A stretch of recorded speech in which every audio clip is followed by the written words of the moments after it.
It's not a day until useless men blame their own failures and shortcomings on innocent women. Instead of putting the blame and shame where it needs and deserves to be, grown men are online mocking and degrading women for their own amusement. The embarrassment should only belong to the men that have abandoned their families, but instead the focus is on the girls and women. Why? Fatherless behavior, and it's a role that men walk out of and couldn't care less who is there to fill it. You leave your own responsibilities on the backs of the mothers of your own children. You put her under extreme stress.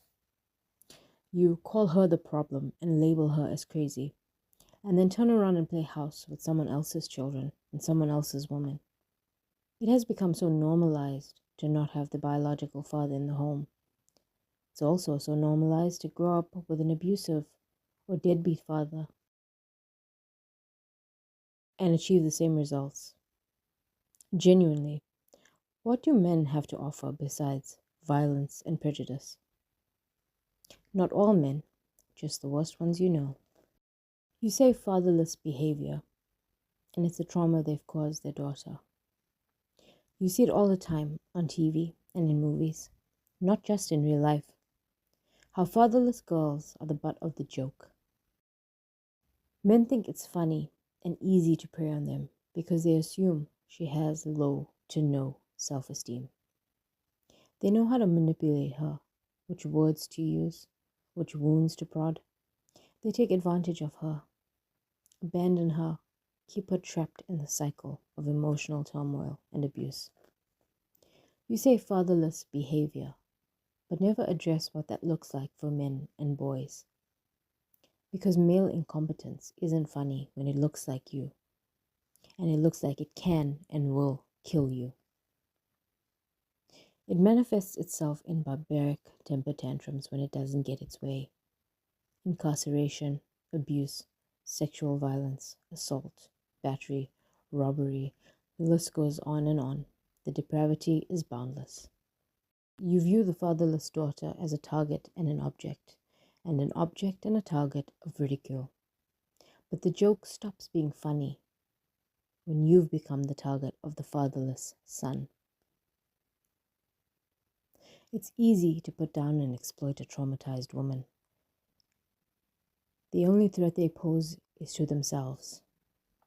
But a hurt man is a threat to everyone. And men will still turn around and say, women are emotional, women are irrational. Yet it doesn't take much for them to become violent.